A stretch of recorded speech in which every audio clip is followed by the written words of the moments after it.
Ladies and gentlemen, welcome to Animefied. Today, let's look at anime called Love of Kill. So, new bounty hunter Chateau Dankworth meets master assassin Song Ryang-ha and is defeated by him. So she's surprised when he tries to flirt with her. Over the next month, Sun continuously pursues her for dates, even capturing valuable bounty targets for her to get her attention.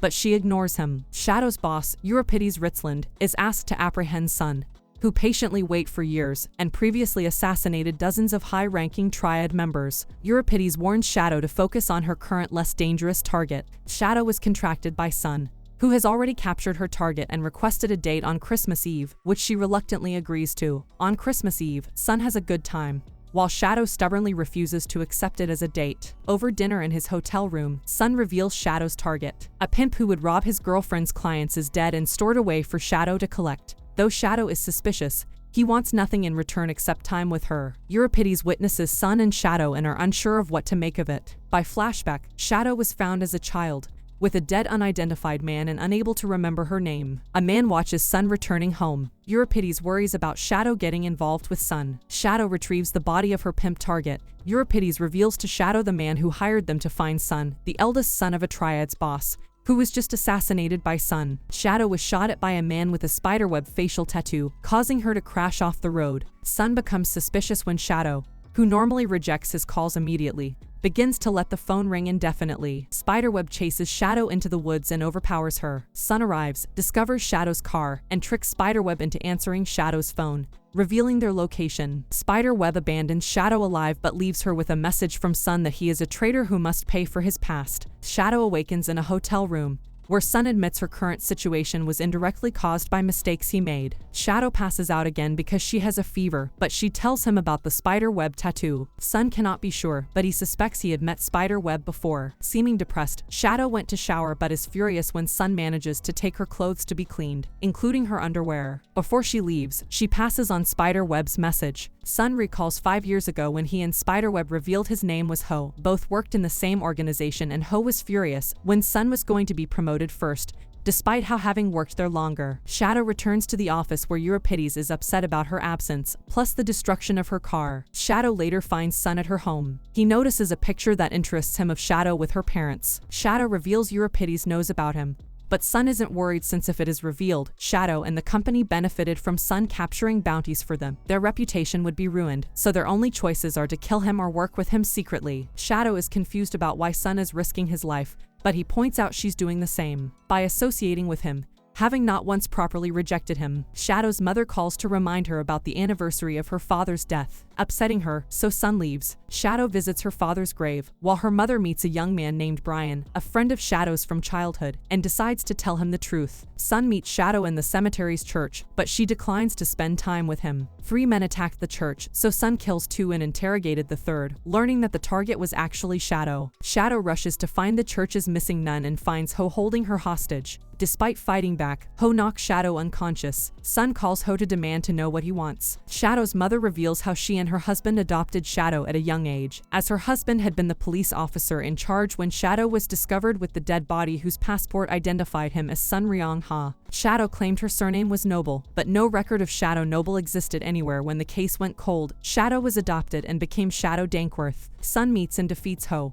but the car he was hiding Shadow in explodes. Despite having been shot, Ho draws a knife and insists they continue their fight. It is shown that Shadow escaped the explosion. Ho remembers how Triad members Yang Wu took him in when he was a drug addict and became his mentor. Before her son killed Song Wu during his assassination of the Triad leaders, Ho manages to stab Sun but is shot and killed. Sun retrieved Shadow and escapes but passes out from his wound. Another unknown assassin reports Ho's defeat to his boss and asks what to do next. With help from Jim, Euripides' secretary, Shadow gets Sun to a back alley doctor, but Jim also reports everything to Euripides. So Shadow suggests Sun quietly disappears before Euripides arrives. Sun offers to take her with him to a life free of responsibility, but she refuses, so he leaves. After teasing her first, Euripides suspends Shadow for 3 weeks. After her suspension ends, Sun contacts Shadow to inform her he's leaving on a trip, Shadow begins to suffer memory flashes of the dead man while he was still alive. Shadow, Euripides, and Jim all go undercover on the cruise ship Artemisia to guard one of Euripides' relatives, a VIP highly influential in world politics and finance. Sun also boards the ship, as does the unknown assassin. In the past, an unnamed child is rescued by a man, named the child Song Ryang-ha. Shadow and Jim learn the VIP is Hawk, Euripides' wife, who owns a multi-billion-dollar corporation and through her powerful family, is politically connected. Sun appears before Shadow,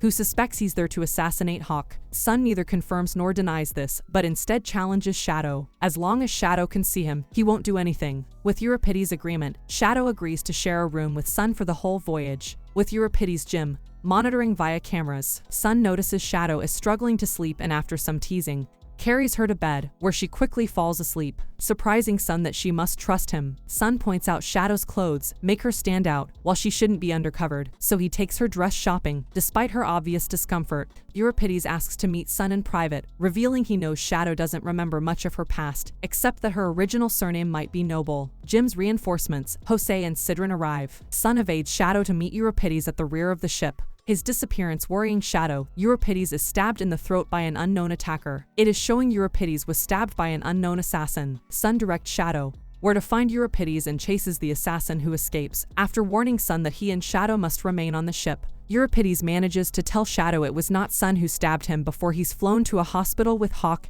and Jim. Shadow was confronted by the assassin, Jin-on. Shadow locates Sun and points her gun at him, Jin-on having offered to spare her mother's life and pay her a large sum in exchange for Sun. Surprisingly, Sun agrees to be handed to Jin-on, overcome by guilt at Sun's agreement to be traded and fear for her mother. Shadow attempts to shoot herself so Jin-on no longer has a reason to kill her mother, but Sun angrily stops her and begins choking her, while insisting she would be more honest with herself and others. Jose and Sidran are suspicious that the voyage hasn't been cancelled following Euripides' departure. Jin-on's boss is shown manipulating events. Sun chokes Shadow unconscious. Via flashback, Sun is shown as a teenager diligently studying so he can one day work for Donnie, the man who rescued and named him. However, Donnie instead gave Sun an important secret mission. Shadow dreams of being in the car with the dead man, who told her he is Song Ryang-ha, a friend, and she told him she is Shadow Noble. Jin-on murders Jose and Sidran. Euripides finally wakes up, so Jim decides to meet the ship at the next port but is shot by another assassin. At the port, Sun leaves the ship and meets Jin-on, explaining that he has left Shadow aboard, as she is not to be involved further. Jin-on and another assassin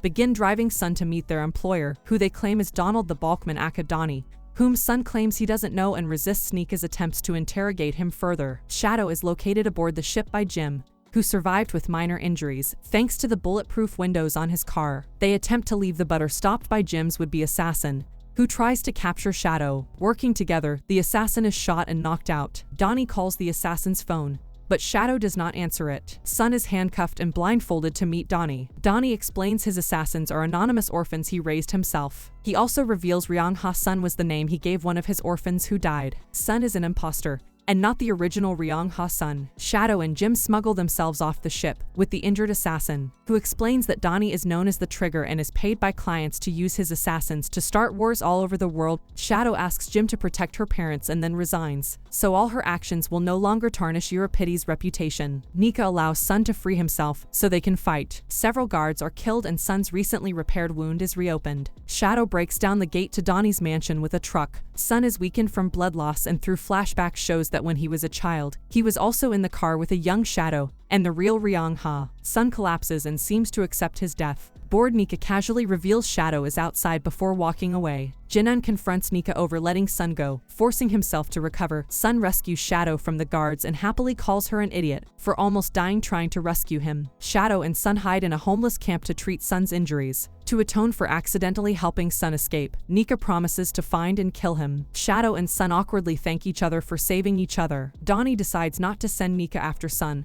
but still demands they find Shadow, who he's been searching for since she was a child. Sun is forced to pickpockets for cash, revealing that due to an unpleasant childhood he was forced to learn criminal skills before learning to read or write, causing Shadow to feel guilty. Shadow wonders about Donnie's organization and why they are interested in her, but Sun refuses to answer. Angry, Shadow attempts to leave to find out for herself. Sun loses his temper and threatens to snap her wrist to keep her obedient, but then relents and explains he isn't willing to lose her after he spent so many years trying to find her after losing her the first time. Shadow suddenly remembers that when she was a child, she shot after a man named List Noble, and on his way to meet List, he encountered and then saved a young son from child traffickers. Ryang-ha, a university student, looked after Sun for a week while waiting for List. As Sun was about to leave, Yang-han got a call from List, begging him to find something List hid. List was then shot while still on the phone by Xiangwu. He was furious that the girl he was looking for was not there. Sun helped Ryang-ha and they found a young girl asleep, hidden in a suitcase. Stealing a car, they drove away, unsure what to do with her. She woke up crying but managed to say she was Shadow Noble. Realizing that she was List's daughter, Ryang-ha decided to take responsibility for her. Breaking into a cabin for the night, Sun decided to leave. For a moment, Ryang-ha was uncertain if he should kill Sun to keep his whereabouts secret,